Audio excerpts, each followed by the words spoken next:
In a predominantly white neighborhood, a police officer with a tendency toward suspicion spots a black man sitting in an unmarked car and immediately assumes the man is involved in criminal activity. Later, this officer learns that he has arrested a CIA agent on duty. If you are not subscribed, I recommend you subscribe and activate the bell so you don't miss any videos. Alejandro Garcia, a CIA operative, was sitting in his unmarked vehicle with the engine off and the windows slightly rolled down to let in the pleasant summer evening breeze. The quiet suburban street stretched out before him, lined with rows of identical houses, meticulously manicured lawns and white fences. The area was devoid of pedestrians or any sign of activity.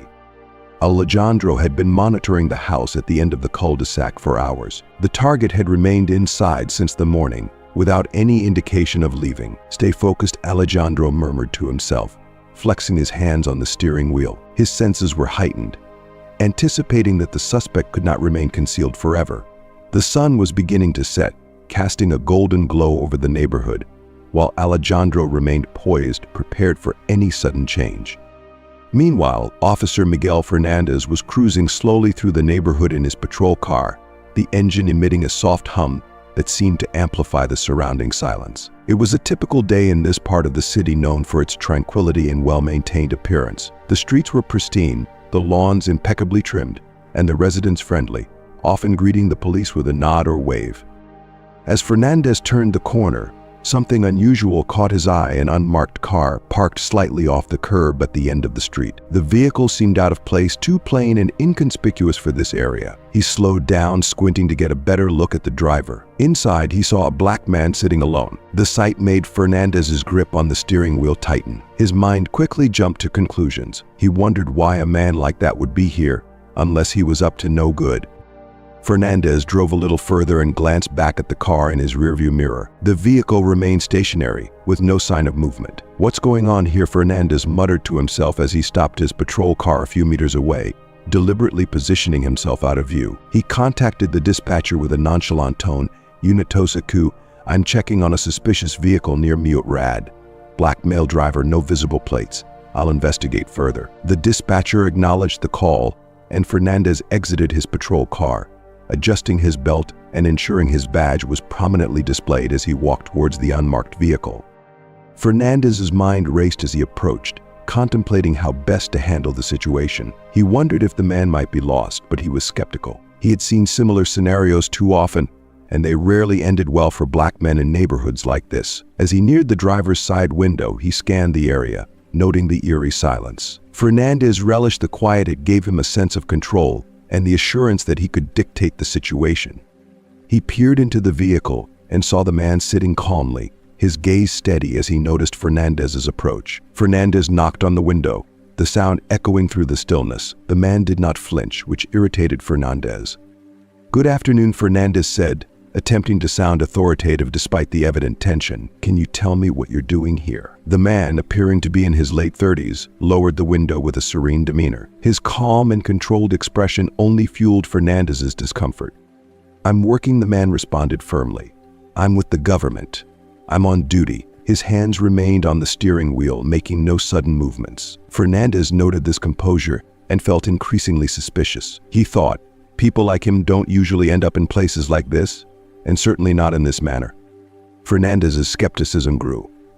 "Government, do you have any identification to prove that?" "Yes, of course," the man replied. "It's in the glove compartment. I can retrieve it if you'd like." Fernandez remained unmoved, his distrust deepening. The man's calm and confident demeanor struck Fernandez as suspicious. They don't typically assign government jobs that involve sitting in quiet streets like this, Fernandez thought. Deciding he had seen enough, he approached the car with one hand resting near his gun holster. "Why don't you explain exactly what kind of government job you're doing here? And please, don't make any sudden movements." The man glanced at Fernandez's hand before meeting his gaze again.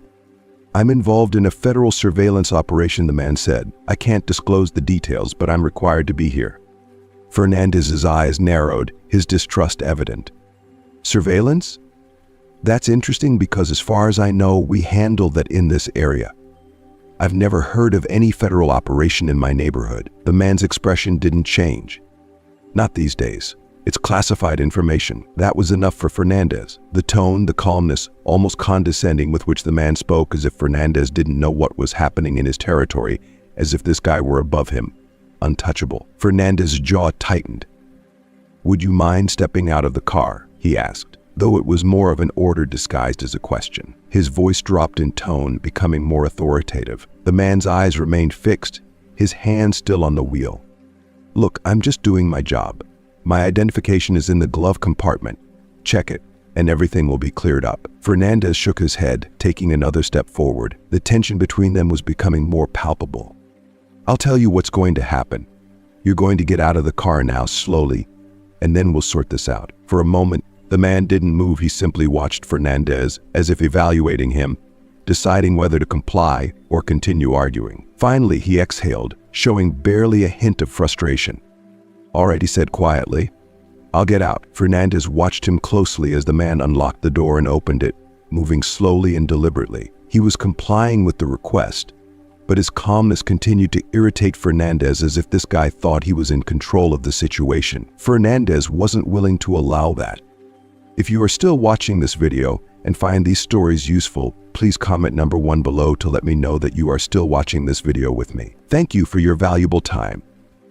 As the man exited the car, Fernandez's hand moved closer to his gun. He didn't trust this situation one bit. The man stood with his hand still visible, but there was something in his posture, in his way of moving, that didn't sit right with Fernandez. He didn't look like a criminal, but Fernandez had learned not to trust appearances, especially when a black man was in a car that didn't fit in a neighborhood like this. He couldn't let his guard down, not here, not now. "Hands where I can see them," Fernandez ordered, his voice growing firmer, almost imperative. The man complied, but his eyes never left Fernandez, remaining calm and controlled as if he had been through this situation before. That only made Fernandez angrier. Now the man was in his custody, and whatever his story was, Fernandez would find out soon. Alejandro stood by his car with his hands slightly raised, looking at Officer Miguel Fernandez with a serene expression. He had been through situations like this many times before, too many. The same script, the same tension. He knew how to recognize the signs, like how an officer's body language changed when suspicion took over. He saw it in Fernandez's eyes, in the way his hand stayed close to his waist. This wasn't going to end well. Fernandez took a step forward, shortening the distance between them. "Let's try this again," he said in a sharp, almost disdainful tone. "What are you doing here?" Alejandro kept his voice firm. "I'm in a federal surveillance operation. I've told you already, officer. My identification is in the glove compartment, and it will clear all this up." Fernandez repeated with evident skepticism. "Federal surveillance? How convenient. And it turns out you're sitting in this nice neighborhood with no plates on your car, surveilling." Alejandro felt the aggression in Fernandez's words but didn't react. Staying calm was the only option. "Way to get out of this situation. Look, I'm not here to cause trouble. Just check my ID, and you'll see that I'm on official duty." Fernandez slowly nodded his head as if he had heard this story countless times before. "Yes, of course, you probably have a very convincing story, just like people like you always do. But that doesn't explain why you're sitting here in this neighborhood looking suspicious." Alejandro's jaw tightened, but he kept his tone calm.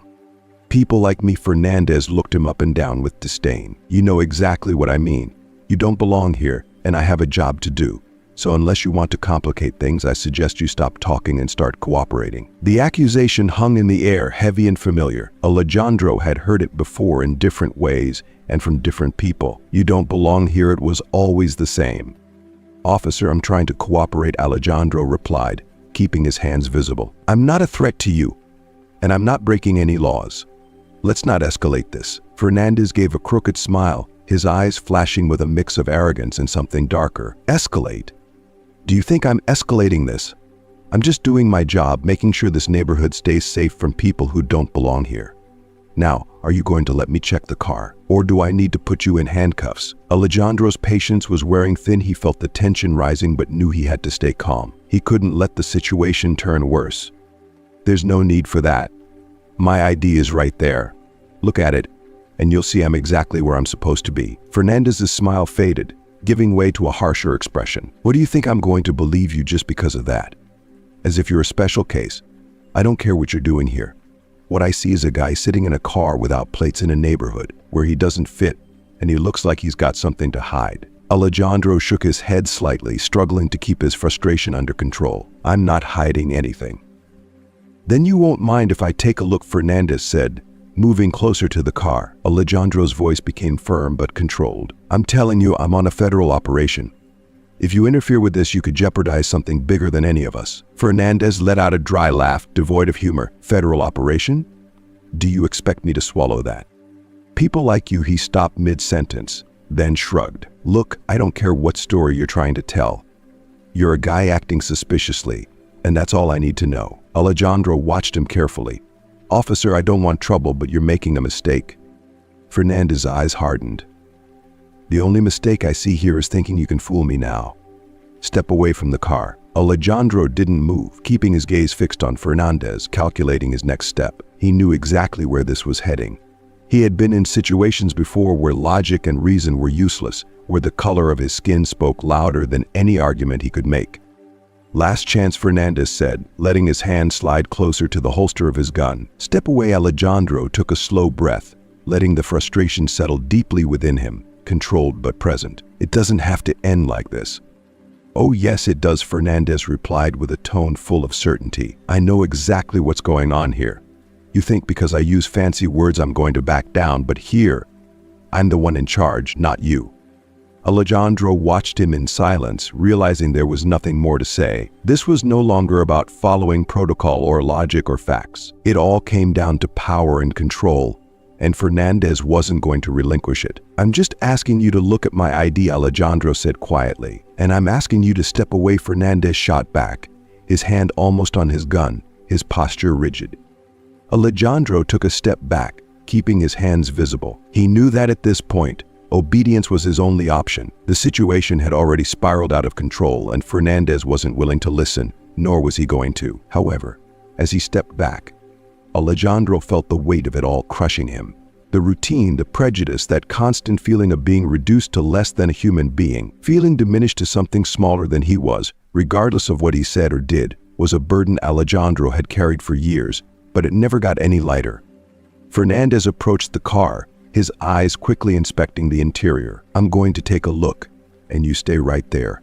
Understood. Alejandro didn't respond, just stood firm, watching Fernandez lean in to search the car. His movements were calculated, almost anxious. It didn't matter that Alejandro had explained who he was or that his ID was within reach. What mattered now was that Fernandez had already made his decision.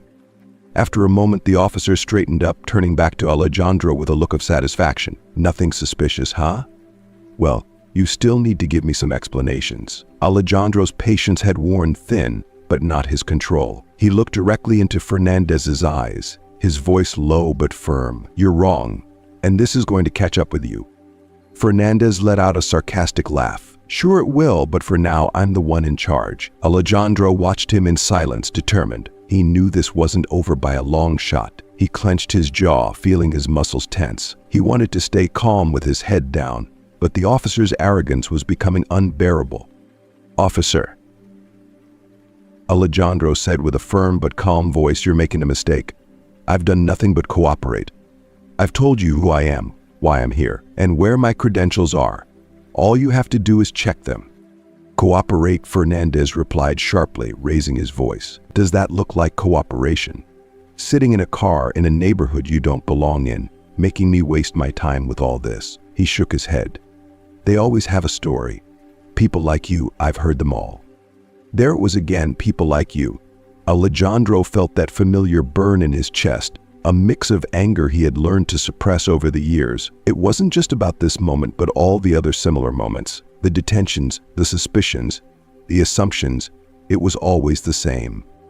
You're wrong, Alejandro said quietly with a tense voice, and when you realize it, it will be too late. Fernandez's face twisted into a mocking sneer. Is that a threat? Are you threatening me? Alejandro held his gaze without backing down. It's not a threat, it's the truth. For a moment, both men stood there, motionless in a silent battle of wills. Alejandro kept his calm demeanor, though he felt the weight of it all crushing him. On the other hand, Fernandez was agitated, his arrogance turning into harsher aggression. He couldn't let it slide. If you are still watching this video and find these stories useful, please comment number 2 below to let me know that you are still watching this video with me. Thank you for your valuable time. Turn around, Fernandez ordered, his voice deeper. His hand slid towards the holster of his gun, now resting on it, not just close. I told you to turn around. Alejandro's heart started to race, but he didn't move. Officer, don't do this. I'm not resisting, but this has gone too far. Check my ID. I'm done with your ID, Fernandez shouted, now with his hand firmly on his gun. Turn around and put your hands behind your back, now. Alejandro hesitated for a moment, aware of how dangerous the situation had become. He could resist and demand that Fernandez follow protocol, but he knew that would only make things worse. A wrong move, a word out of place, and this could go from bad to tragic in an instant. Slowly, he turned around, keeping his hands visible. He knew this was no longer about his guilt or innocence. It was about power, and Fernandez wanted to prove he was in control. Alejandro had no choice but to comply. His pulse thudded in his ears as he placed his hands behind his back. Feeling the humiliation overwhelm him, Fernandez moved quickly and roughly, grabbing Alejandro's wrists. Alejandro, adjusting the cold metal handcuffs, grimaced as the cuffs tightened against his skin, but remained silent. The dry sound of the cuffs closing was like the final note in this long symphony of injustice. See how easy it was, Fernandez said with a voice full of satisfaction. If you had cooperated from the start, it wouldn't have gone this far. Alejandro stayed still, refusing to respond. He could feel Fernandez's breath on his neck. The warm breath of the officer brushed against Alejandro's neck while he thoroughly searched him for something, anything, to justify what he had just done. However, as expected, he found nothing. Once Fernandez was satisfied with his search, he pulled Alejandro, pushing him roughly towards the patrol car, forcing him to lean against the door before opening it. Alejandro gritted his teeth, his muscles tense, preparing for what was to come. The plastic seat was uncomfortable and cold on his back, while the interior of the patrol car was suffocating, with dense air wrapping around him. From his position, Alejandro could hear Fernandez murmuring something to himself as he returned to the front, but his words were irrelevant. The only thing echoing in Alejandro's mind was the metallic clinking of the handcuffs, that sound sealing the situation. Through the window, Alejandro watched Fernandez, now standing in front of the car, probably talking on the radio, presumably boasting to dispatch about his recent arrest. Alejandro tilted his head back, letting his gaze settle on the car's ceiling. His mind was not filled with fear, but with a deep anger rooted in years of similar experiences. He had done everything right, followed every instruction, kept his voice calm, tried to explain the situation, and yet here he was, handcuffed in the back of a patrol car, treated like a criminal just because of Fernandez's prejudices. Fernandez returned to the car, started the engine, and cast a glance at Alejandro through the rearview mirror. He said nothing, just that same arrogant smile he had had from the beginning. In his mind, he had put Alejandro in his place. As the car drove away from the curb, Alejandro watched the quiet streets of the neighborhood through the window, the same streets where, according to Fernandez, someone like him did not belong. He felt the weight of Fernandez's arrogance pressing on him, but there was no fear, only a cold, constant anger. Fernandez might have thought he had control at that moment, but Alejandro knew things wouldn't end as the officer expected. Sooner or later, Fernandez would understand the magnitude of his mistake. As the car moved away, Alejandro remained silent, his mind already plotting the next steps. He knew he had to stay calm and maintain control because this was not over yet. Sitting in the back of the vehicle, the cold of the handcuffs dug into his wrists as his eyes remained fixed on the rapidly passing world-deserted streets, immaculate houses, perfectly manicured gardens. The irony was not lost on him. For the residents of that place, this was just another day in their peaceful corner of the world. But for Alejandro, it was another reminder of how quickly everything could change, regardless of his experience, training, or the years spent protecting people like those living in those houses. There he was, treated like a criminal just because in Fernandez's eyes, he didn't fit into that environment. The silence stretched throughout the journey, with Fernandez radiating satisfaction in every move he made. Occasionally, Alejandro noticed how the officer glanced at him through the mirror with a faint smile on his lips. To Fernandez, he had done his duty, but Alejandro knew the truth. The officer's arrogance was almost unbearable. But it failed to disturb Alejandro. He had faced much tougher situations than this. When they reached a red light, the patrol car slowed down and stopped. Fernandez took the opportunity to grab the radio with a casual gesture. Central to Unit 24, he said in a calm, self-assured voice, "I have a suspect, a black man without identification, suspicious behavior in a restricted area." Alejandro clenched his jaw upon hearing those words. Even after everything that had happened, Fernandez was still distorting the reality, trying to justify his actions. But Alejandro remained silent. He knew the truth would eventually come to light. The radio crackled with static before the dispatcher's voice resonated in the car. "Received Unit 24. Send the suspect's data for processing." Fernandez paused, glancing again at Alejandro in the mirror, as if he wanted to give him a preview of the end of the matter. "Name," he said with an authoritative tone. Alejandro, looking out the window, remained silent, with no intention of providing more information. It was not Alejandro's responsibility to make things easy for Fernandez. The officer opened his small notebook, the same one he had taken out of his pocket before, and read aloud. And Garcia, with the same disdainful tone he had used from the beginning. "No identification, says he is under some kind of federal surveillance, but I don't believe it."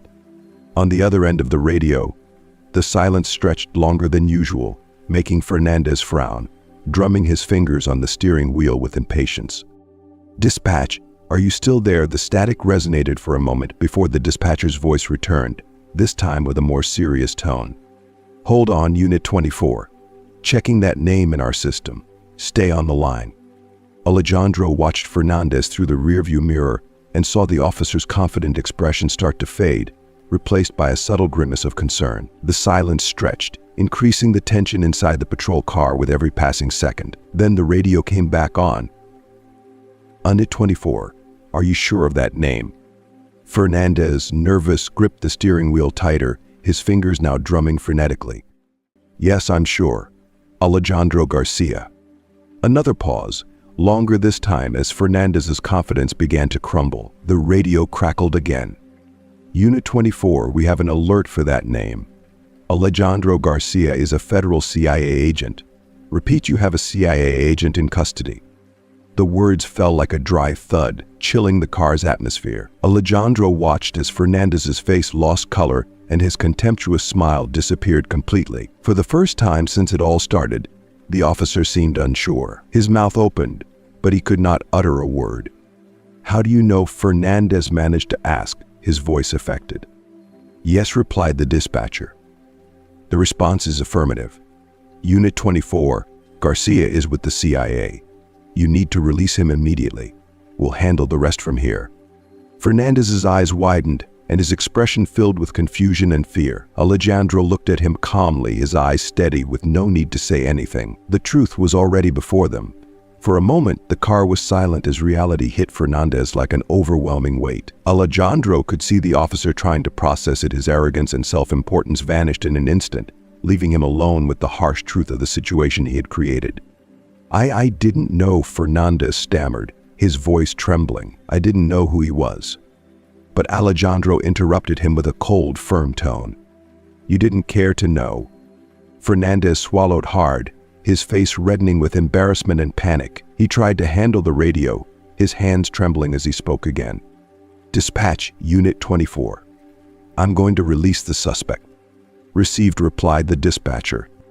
In a sharp and professional tone, "Make sure to do it immediately." Fernandez left the ray on the control panel and stood still for a few moments, in silence, still dazed. Alejandro could hear how his breathing became rapid and irregular. Finally, the officer turned to face Alejandro, his face completely devoid of the confidence he had before, replaced by an expression of regret. Fernandez's confidence had shattered. If you are still watching this video and find these stories useful, please comment number 3 below to let me know that you are still watching this video. Thank you for your valuable time. "Look," Fernandez began, his voice low, almost pleading. "I didn't know. I mean, you didn't say anything specific. If I had known," but Alejandro interrupted him again, his tone calm but with undeniable weight. "I told you, you didn't want to listen." Fernandez, with an even paler face, lowered his gaze, his hands visibly trembling as he reached for the door handle of the car. He quickly exited, walking to the back of the vehicle and opening the door where Alejandro was sitting. Alejandro barely moved, watching as Fernandez hesitated, his hands suspended over the handcuffs, unsure how to proceed, clearly confused and clumsily searching for a way to fix the situation. Fernandez searched for the keys, his clumsy fingers trying to unlock the handcuffs that kept Alejandro prisoner. Finally, the handcuffs came off with a soft metallic clink, but the weight of the situation persisted. Fernandez took a step back, pale, with his mouth opening and closing as if he wanted to say something, perhaps an apology, maybe an explanation, anything that could improve the scene. But nothing Fernandez could say would change the reality of what had happened. Alejandro watched him with an impassive expression, but the disappointment in his eyes was evident. Fernandez, stammering, tried to apologize. "I'm sorry, I didn't know." Alejandro did not respond. It wasn't necessary, the truth was already laid out, and the silence that weighed between them was worth much more than any word. Calmly, Alejandro adjusted his jacket, flexing his wrists to restore circulation, and without saying more, left the patrol car. He walked with firm steps, not stopping or looking back. He left Fernandez motionless with the handcuff keys still in his hands, pale and speechless, trapped in the gravity of his error. The silence between them was heavy as a dense fog from which neither could escape. As Alejandro walked away, upright and with determined steps, Fernandez remained frozen on the ground, his breathing irregular and his mind spinning in circles, trying to process what had happened. He knew what was coming, even without Alejandro needing to look at him. The quiet suburban streets that once seemed so peaceful were now laden with the weight of Fernandez's mistake. Finally, the officer snapped out of his trance and ran to his patrol car, awkwardly grabbing the radio with still trembling hands. "Dispatch," he said with a broken voice. "This is Unit 24. I have released the suspect, Alejandro Garcia. He is free now." There was a brief pause on the other end before the dispatcher's voice responded with a sharp and professional tone. "Received, Unit 24. Stand by for further instructions." Fernandez stared at the radio with his heart racing. He knew what further instructions meant. He knew that this would not be resolved with a simple apology. As he waited, his mind reviewed every detail of what had just happened the moment he saw Alejandro sitting in the car. The assumptions he made, how he ignored all the warning signs simply because of the man's skin color, convincing himself that he was acting correctly. But now, at that moment, the reality was hitting him hard. The radio crackled again, this time with the same authoritative voice from before. "Unit 24, return to the station immediately. The supervisor wants to speak with you." Fernandez swallowed hard, his mouth dry in his hands, which had been firm, now trembling. "Received," he managed to say in a faint voice. He looked back where Alejandro was already standing next to his car, adjusting his jacket as if nothing had happened. Fernandez's stomach churned. All the power he had felt moments before had dissipated, leaving him only with growing fear. He got into the patrol car and sat for a moment, staring at the dashboard without seeing anything. He knew his career was crumbling before him, that everything he had worked for was on the brink of disaster. The consequences of his actions were inevitable, and he knew he would have to face them soon. He started the car, and, as he pulled away from the curb, couldn't get the image of Alejandro's calm and serene face out of his head. Fernandez had been so wrong, and now he would have to face the music. Upon returning to the station, the atmosphere felt different and colder. His colleagues did not greet him with the usual gestures of recognition. Instead, there was a palpable tension in the air, an uncomfortable silence that told him they already knew what had happened. He hadn't even crossed the door and murmurs were already spreading. As he walked through the entrance of the station, his steps were heavier than before. Fernandez kept his head down as he passed the reception desk and exchanged glances with the receptionist, who quickly looked away. The news had spread, and it had spread too quickly. The sharp voice of his supervisor, Captain Gio, cut through the air like a knife. Fernandez took a deep breath, his heart pounding, as he turned to see the captain in the doorway of his office, arms crossed and face etched with fierce disappointment. "Come in now." Fernandez's legs felt like lead as he walked toward the office, feeling all the eyes in the station bearing down on him. The atmosphere inside the station felt oppressive for Fernandez, as if the walls were closing in around him. The fluorescent lights shone with a coldness that made everything feel overwhelming. This was the moment he had feared since leaving the arrest scene, and now there was no escape. As he entered Captain Gio's office, the door closed softly behind him, emitting a barely perceptible click. The room was stark, decorated only with framed certificates and awards covering the walls, but nothing in that setting offered comfort to Fernandez. The captain was seated behind his desk with a look that made it clear this would not be a routine conversation. "Sit down," Gio ordered in a low but firm tone. Fernandez obeyed, sinking into the chair in front of the desk. He felt sweat accumulating in his palms, and the tension made it hard to breathe. The captain remained silent for a few moments, observing Fernandez as if trying to decide where to start. Finally, he leaned forward, resting his elbows on the desk. "Tell me what happened out there," Gio said, his voice cold as ice. Fernandez swallowed, trying to gather his thoughts. "It was a misunderstanding," he stammered. "I didn't know it was from the FBI. I didn't know." "That's not the question," Gio interrupted with a sharp tone. "I asked you what happened from the moment you saw that car until you handcuffed a federal agent on duty. Explain yourself." Fernandez's throat dried up and the weight of his mistakes fell on him like a stone. Every word he tried to form got stuck in his throat. "I saw him sitting in the car," he began with a trembling voice. I thought he was suspicious. He didn't have plates and didn't seem like he belonged there." Gio's eyes narrowed, his expression hardened. "He didn't seem like he belonged there. Is that your reason?" Fernandez shuddered at the question, aware of how wrong his decision sounded, of how mistaken he had been. "I thought I was doing the right thing. I didn't know." "Didn't know," Gio repeated, raising his voice. "Didn't know. Why didn't you bother to listen? A man told you he was on a federal operation, showed you his credentials, and you ignored him. You threw him in the back of your car. And now this department has to deal with the consequences of your mistake." Fernandez's face flushed with shame. He had no excuse and he knew it. Gio leaned back in his chair, shaking his head in disbelief. "This department cannot afford officers who act on assumptions. Do you have any idea how much damage you've caused? The chain has us under scrutiny because of this. You jeopardized an entire operation because you didn't stop to think." "I'm sorry," Fernandez murmured, his voice barely a whisper. "I didn't mean for it to go this far." Gio's expression softened slightly, but the disappointment remained, unyielding. "Apologies aren't enough. You crossed a line, Fernandez, a line that cannot be undone." Fernandez's heart sank. He knew what was coming next. "You're suspended effective immediately," Gio said, his tone cold and final. "Surrender your badge and your weapon. You'll be lucky if the suspension is all you face." Fernandez's mouth went dry. If you are still watching this video and find these stories useful, please comment number 4 below to let me know that you are still watching this video with me. Thank you for your valuable time. His eyes widened in shock at the suspension, and Joe replied sternly, "You should be grateful you're not being fired right now, but the review board will decide that.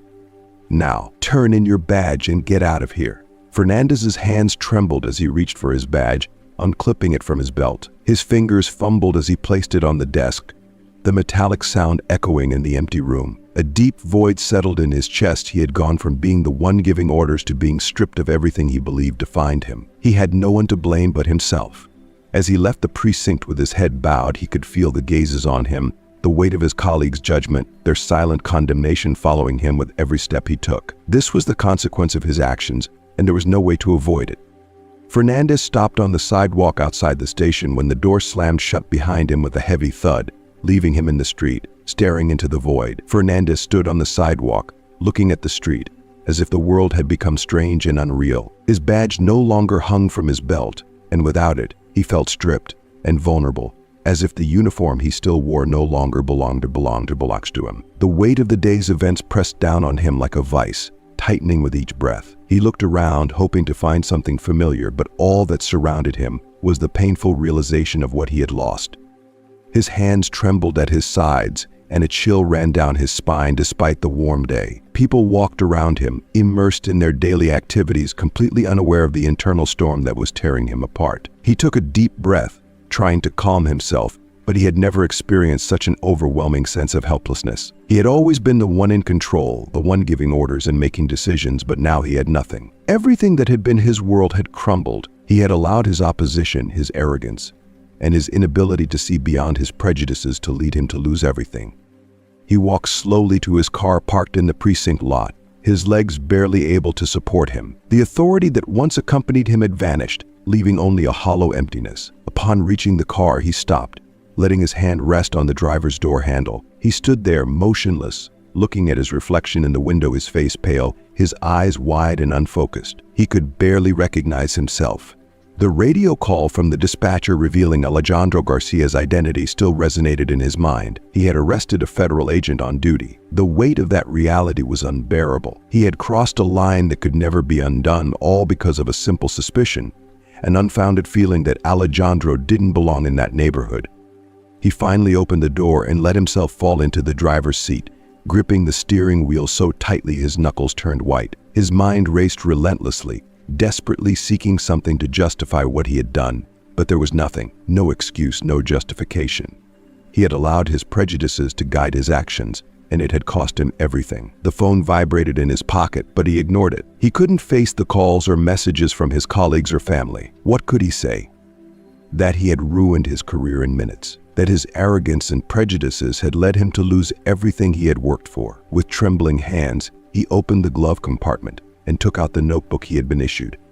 The pages were filled with names, dates, and notes about the arrests he had made over the years. At one time, he had felt proud of that notebook. It was proof of his service that he was a good cop, someone who protected the community. But now, flipping through the pages, all he could see was how blind he had been. The faces of the people he had detained, interrogated, and arrested over the years blurred in his mind. How many of them had felt the same as Alejandro that day? How many times had he assumed guilt based on nothing more than a hunch, a feeling that someone didn't belong? He had always told himself he was doing his job, but now, amid the consequences, it all felt empty.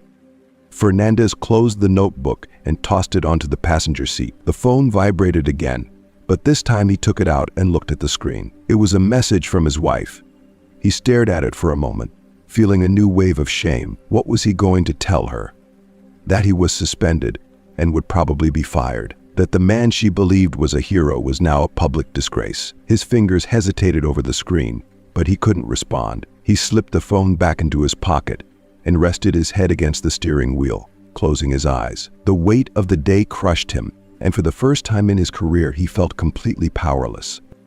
Inside the precinct, the atmosphere was tense. The news had spread quickly, and officers whispered among themselves, casting sidelong glances at the door, waiting for the next update. No one said anything out loud, but the murmurs had already begun to circulate, each one more cutting than the last. The message wasn't expressed in words, but it was clear Fernandez's career was over. What had once been a promising trajectory had ended in disgrace.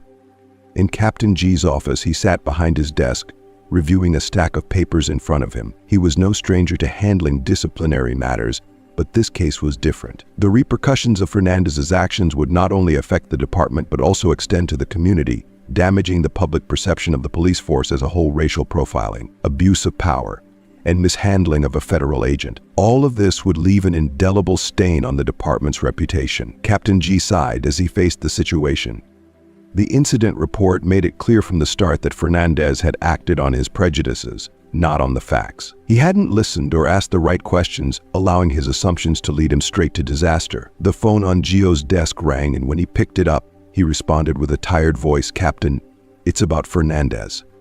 On the other end of the line, the review board wanted to meet. They were pushing for his immediate dismissal. Gio, though the caller couldn't see him, could imagine how they felt. "Make sure the paperwork is ready. This has to be handled impeccably," he said before hanging up and leaning back in his chair, staring at the ceiling. He had seen good officers fall before, but this case hurt more. Fernandez had shown potential, but in the end, his pride and prejudices had destroyed him. Hours later, Fernandez was still sitting in his car with a numb mind when he received the final call. The phone vibrated again, and this time he answered with a voice barely a whisper. "Fernandez," he said, already knowing who it was. "Officer Fernandez," came the captain's firm but not angry voice. "The board has made its decision. You are officially dismissed from the force, effective immediately." Fernandez closed his eyes as the words hit him like a punch to the chest. He knew this was coming, but hearing it out loud made it undeniably real. "I understand," he replied flatly, devoid of any emotion. "I need you to come to the station to finalize the paperwork with Connie. After that, you're free to leave." Fernandez nodded, though Gio couldn't see him. "I'll be there," he said before hanging up. He sat in silence for a long time, staring through the windshield. His career was over, but more than that, his sense of identity was shattered. Everything he thought he knew about his job and what it meant to be a good cop had vanished in an instant. He started the car, the engine humming softly, and drove out of the parking lot. The station receded in the distance, and as he drove away, he couldn't shake the feeling that he hadn't just lost his job, but also an essential part of himself. Alejandro Garcia, for his part, was next to his car, finally allowing himself to take a deep breath. He felt the tension leaving his body slowly. It had been a long and exhausting day, and although the immediate danger had passed, the weight of the encounter still pressed down on him. He adjusted his jacket, feeling the persistent pain in his wrists from the handcuffs. The discomfort wasn't just physical, it was a reminder of how easily things could go wrong, even after so many years and all he had achieved. Moments like these brought back an undeniable truth some people would never see beyond appearances. Alejandro closed his eyes for a moment, seeking to calm himself. He couldn't afford to let this distract him. Not now, he still had a job to do. He looked at the house he had been watching all afternoon. It remained his priority. The operation had been close to being compromised by Fernandez's actions, but it wasn't over yet. He couldn't afford to lose focus with so much at stake. The sound of Alejandro's phone ringing shattered the silence that had enveloped him. As he fished it out of his pocket, his eyes landed on a message from his superior. It was a succinct check and all clear on your end. Alejandro stared at the screen for a brief moment, drawing in a deep breath to steady himself before replying with a terse all clear. Back to work. The message was straightforward and factual, but it was imbued with a weight that went beyond its words. Despite the chaos that had unfolded earlier, the mission was still very much in progress. Alejandro's physical state was intact, but the emotional toll was another matter entirely. The incident was a stark reminder of the struggles he had faced throughout his life, the ongoing fight against the systemic biases that had shadowed his path. He ended the call and shifted his focus back to the house in front of him. There was still plenty of work to be done, and he couldn't afford to let Fernandez's actions derail him from his primary objective. He slid back into the comfort of his car seat, feeling the familiar contours of the upholstery as the surveillance teams around him continued their discreet operations. Across the street, the house remained serene, its occupant blissfully unaware of the near disaster that had just unfolded. If you are still watching this video and find these stories useful, please comment number 5 below to let me know that you are still watching this video with me. Thank you for your valuable time.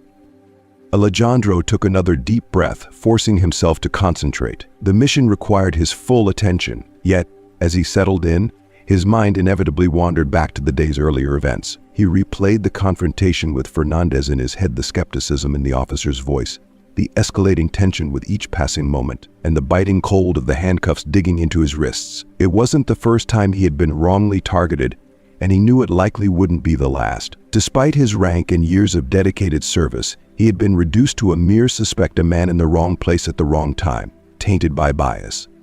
Alejandro didn't feel anger. He had learned long ago that succumbing to rage was futile. Anger wouldn't help him navigate the complexities of his work. Instead, what remained was a profound disappointment, a deep-seated disillusionment with individuals like Fernandez, with the system that perpetuated their mindset, and with those who made snap judgments without taking the time to listen. He had witnessed this pattern too many times: officers who acted on preconceived notions rather than genuine understanding, convinced that their authority justified their actions.